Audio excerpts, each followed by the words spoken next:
Another thing that I really think is an important con, and that kind of goes in line with the point that I said before, is that our medical school education is geared to health issues that pertain to Poland and the EU.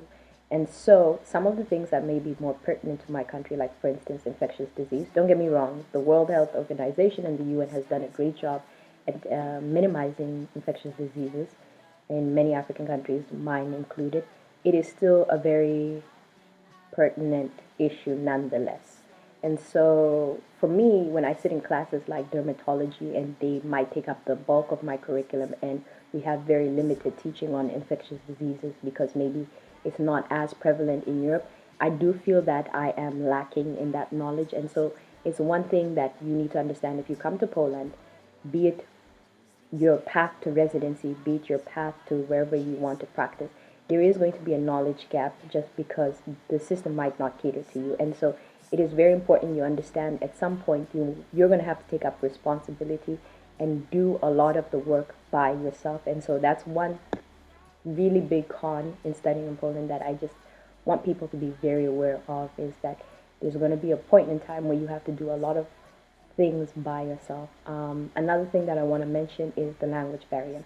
I did say my program is English, and that's perfectly fine. We have translators when we see patients, but anybody who's in medicine knows how important it is to have that one-on-one dialogue with your patient. There's a lot of things that come up in conversating with your patient that could seem like minor details, but ultimately help you in making a diagnosis. And so, in terms of physical diagnosing, taking a patient's history, not being able to talk with the patient in their own language is really a limitation. Yeah, so that's one thing that I say just try to be aware of that. Another thing that I have to say is that I know people who are like in U.S. schools, their school is geared so that it's more module based. What do I mean by module based? I mean all your subjects will line up in whatever organ system you're studying. So let's say you guys are in cardiovascular disease topic, all of your different subjects, be it pharmacology, be it pathophysiology, be it pathomorphology, be it biochemistry, be it microbiology, will all align and you'll study concurrently that topic or the different disciplines for that umbrella topic.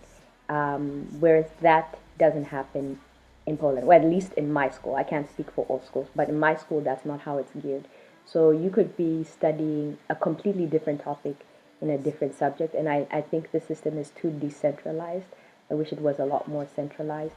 Another thing that I think is a real con or a disadvantage is the fact that they also do not allow students the freedom to kind of study on their own. So it's a very paternalistic education in terms of you have to come to class if you want to see the PowerPoint.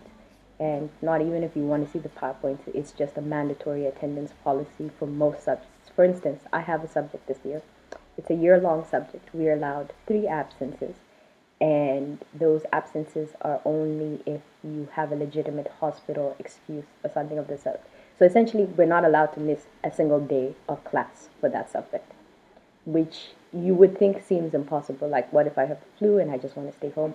What if I have an immigration appointment and I need to go and deal with it? So some of the things I think are quite, yet a little bit too paternalistic, especially because we are all people, grown adults, and people who have degrees before. So we're not coming straight from home. So that's one major con.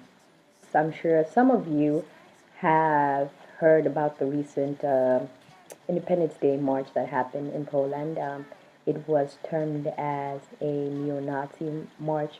I personally wasn't there, so I don't know exactly what happened, but apparently it seems that the media turned it into a situation that it wasn't a regular Independence Day celebration, and they made it seem like it was neo-Nazis marching down one of the main roads in Warsaw. I don't know. I wasn't there. It could have been. It might not have been. But what I will tell you is this, is that race might be something you need to be aware of in Poland. There's not a lot of different ethnicities in Poland, and I think that partly has to do with the fact that they had the communist bloc. But apart from that, one of the experiences that I had when I first moved here was I remember going shopping and this couple turns around and they're staring at me as they're walking down the road, like literally, 360 turning back to look at me. And then they start pointing and they start laughing. It was the first time that I have really felt so uncomfortable. Like, wow, like I know I'm black and I'm probably the only black person on the street, but you cannot make me feel any more uncomfortable in your country. Like, and for me, that was the first day that I became really aware that, race might be an issue here. I mean, people have kind of insinuated that Poland might not be the most, you know, uh, I don't want to say, you know, non-welcoming, but in terms of like foreigners, they might not be the most accommodating to foreigners. And another incident that happened was actually, I think, the first year when I was here, one of my teachers told my classmates and I not to go out because it's not a safe night because of a new government being elected. I think a very nationalistic government being elected, so it might not be a safe night for foreign students to be out. So, yeah, at that point, I was kind of like, okay, so, I need to be a little bit vigilant. Having said that, I've had experiences where I've met really cute old people and they're very sweet to me and very nice.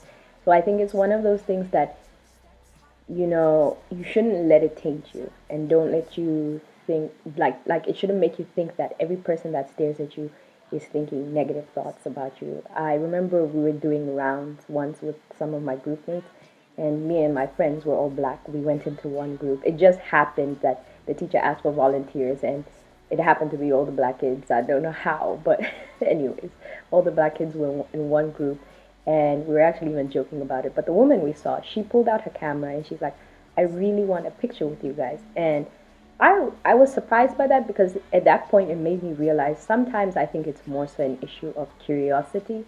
They've never been exposed to black people, and so it's not necessarily a malicious thing. That said, there have been incidences of people in my class being verbally and physically attacked. Not physically attacked, but I mean, people followed them home and, destroyed their house. So I think it's important to be aware that people could be really kind and they can also be very extremist. But I think that's like any society, so you just have to take it with a grain of salt. I personally have not experienced anything to that magnitude, so I cannot say that it's not a safe place to be.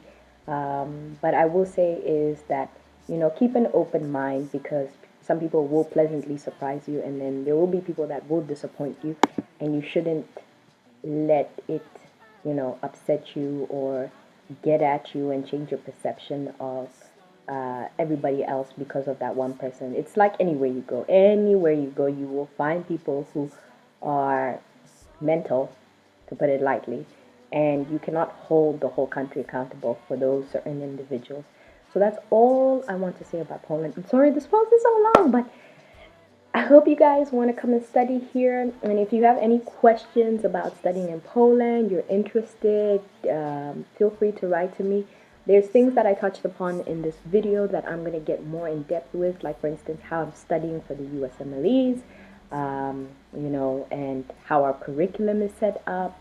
There's a lot of things that I will do individual videos for. But for now, I think this is more than enough, and if you guys, like I said, feel free to comment down below if you guys have questions. And don't forget to subscribe to my videos. Thanks guys for joining me today.